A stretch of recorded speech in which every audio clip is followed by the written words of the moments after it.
Very pleasant good day to you. This is Owen McCafferty again on behalf of Professional Fusion.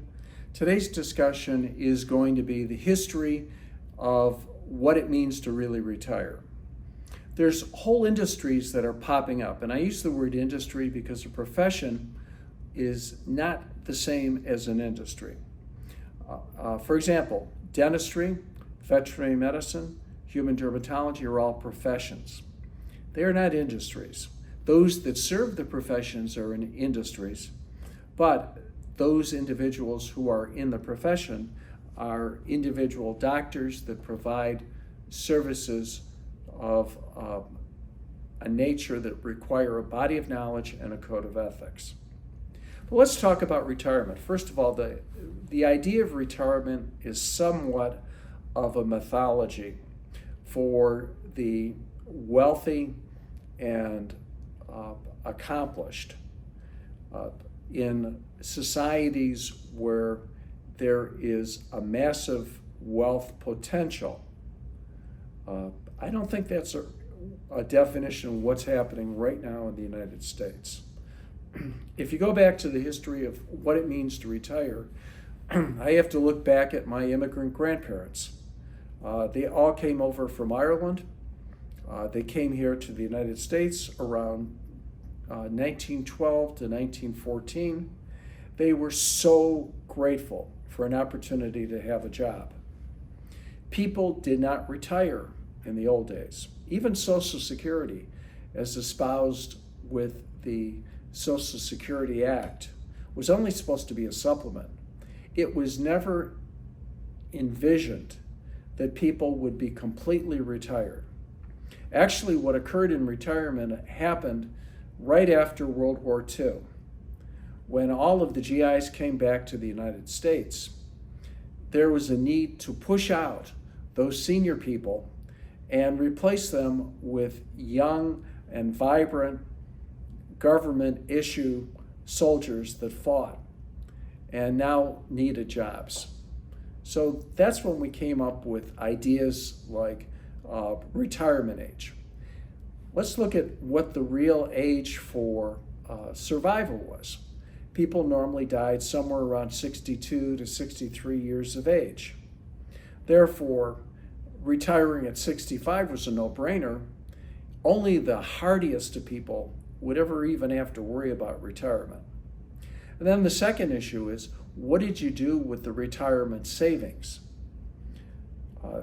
What occurred from Social Security is that individuals that didn't have enough saved up were supplemented by governmental generosity, really at the hands of the fellow taxpayers, and that more and more dollars were then being distributed to the point that the system itself wasn't actuarially capable of taking into consideration the baby boomers, who are presently aging, graying, paunching, and balding, and are probably no longer capable of functioning on a full-time basis. Of course, that doesn't apply to everybody.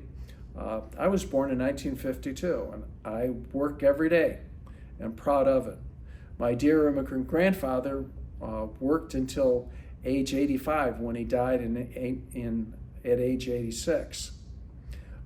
He was a ditch digger, a plumber, a laborer, and took great pride in it.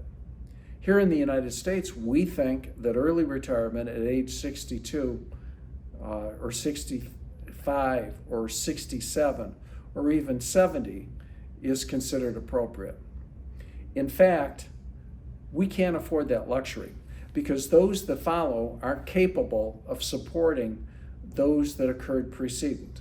The only reason why Social Security worked in the first place was that we had all of these baby boomers supporting the traditionalists who were retiring. Now that the boomers are in need of getting some of the money that they had contributed precedent, there's a difficulty with the system. It's a classic scheme that has its own termination. So let's conclude on this mythology of retirement. How are we going to plan to stay active and generate an income? Well, you can do a couple ways. You can stay active and generate an income from living on your bounty. That is, saving more money than you make, doing it on a consistent basis, and not being cursed with a long-term life that would allow you to outlive your savings. Of course, that's not necessarily a good idea. The best idea is to continually work, continually generate an income stream, be a positive member in society, be intellectually astute and mentally aware so that you can be a contributor to society on a long-term basis. The best opportunity occurs in professions. The better you get, the older you get, the more valuable you become. So I'm going to strongly encourage my fellow boomers and those Gen Xers, as they are starting to join us in aging, graying, paunching, and balding, to continue to stay active, involved, and really be focused towards that which you can do to contribute to society. Society itself does not have the capacity to support you. You must support yourself. Individuals are focused towards a standard of living that is based upon wealth provided by others, not by themselves. So with that in mind, I'm strongly encouraging all of you to stretch out as much as you humanly possibly can that mythology of retirement. This is Owen McCafferty. I'd like to say thank you very much. In this inflationary society, the challenges of retiring become even more acute. Stay as long as you can, do as much as you can, and as they used to say in the Old West, die with your boots on.